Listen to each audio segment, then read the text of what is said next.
And I want to pose this question to Hloni Mtimkulu, if she can hear me, because I know it's very loud inside the airport, understandably. Hloni, how far away, how far long does this go in terms of promoting development in women's football? How much is this going to help change the focus to development in women's football at the grassroots?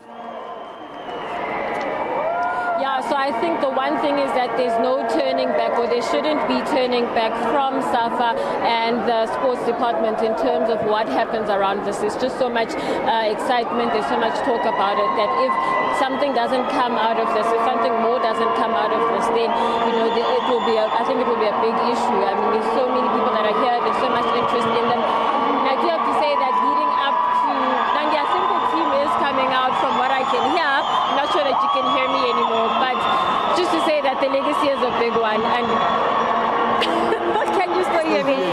Just barely. But what we are seeing now, of course, they are coming out because I can are getting ready. You know that it's 22, which is about an hour ago, and they were still had to get through customs to get out. We were a little bit confused about which gates they were going to use to come out, but it does seem that they will be coming out of the main arrivals exit. What we can tell you, what we can tell you, Hloni, what we can actually tell you right now, as we are watching on our screen, Janine van Wyk is holding the trophy in her hand. Next to her is the goalkeeper of the tournament, Andile Dlamini. The captain, of course, of the tournament, Refilwe Jani, with whose family we had a chat with a little earlier on. The winning coach, Desiree Ellis. They are coming at the moment up the escalators. They're going to be getting back there in your picture. You're going to see them just now, but we, of course, are speaking at the moment as we are rolling those visuals of the champions walking in. The captain of many a year, many a tournament, many a struggle, Janine van Wyk, is rightfully also holding that trophy in her hands. 180 international caps for Banyana Banyana. And Nandi, this is what it has come to.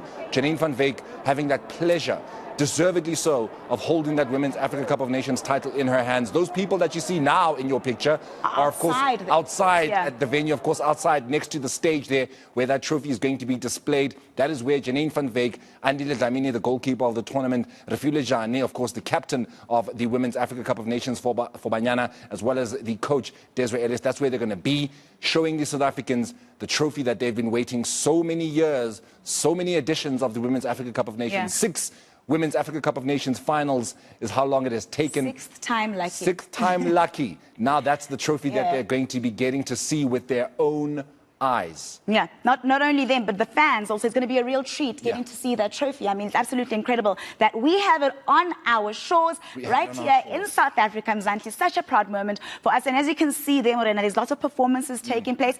It's a showpiece in its own. It's a party. It's a whole production. It's a party. It's festivities, and rightfully so. But I think I want to go back to an important point while we're still talking and waiting for the champions to make it to the stage. It is not only the responsibility of government, of SAFA, of the departments, the stakeholders, the sponsors as well. It is the responsibility of media to make sure that we don't only speak to Coach Desiree Ellis, Captain Janine van Wyk and Refilwe Jani when they are about to play COSAFA, when they are about to play a Women's Africa Cup of Nations. Because I can imagine the next time we'll probably be making a big deal about Banyana Banyana will be when they go for the World Cup next year. That's not what should be happening. Media itself has responsibilities. We, as we speak to you now and celebrate Banyana, have that responsibility to keep Banyana Banyana top of mind, because if we don't speak about them continuously, fans are not going to want to care about them continuously. Brands and sponsors and corporates are not going to want to jump onto the bandwagon. But it is also the responsibility of the PSL clubs. We cannot only have a Mamelodi Sundowns ladies and now a Royal AM women. It needs to be, and I put this challenge to all the PSL clubs, the Chiefs, the Pirates, the SuperSport Uniteds and such, that you guys can at least, time is now, the perfect time to have a women's team and bolster women's football and make sure that corporates can look at it and say, there's a reason why we can pump money into this. And all those clubs, the proverbial ball is now in your court. I mean, they've proven themselves, Banyana Banyana, that they are capable of winning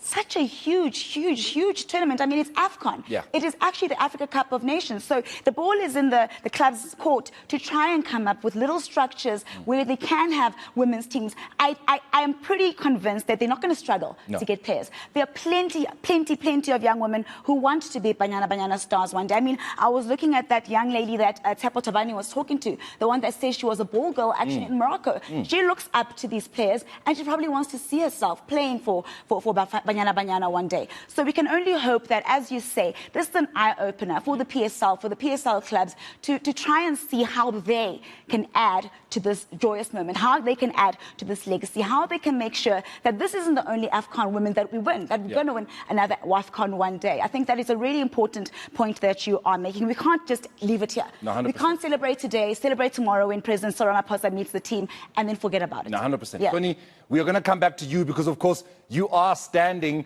I believe, with the mother of the woman who is now holding that trophy, Refilwe Jani. You are standing with Mam Vovo. Morena, we're going to try and get to Refilwe Jani. Just behind us. I think there's a bit of confusion about where they're all coming out from. So Mam Vovo, can we just ask you quickly before you get to Refilwe, how are you feeling now that they have arrived? Sijabule kakhulu ukuthi lize lafika lelanga ekudala abalilindele. Badala badlala le tournament baphuma number 2. Et lo ukuthi baze kwafika lapho ukuthi bathathe icup. Siyabonga ungahamba ke nyumfuni.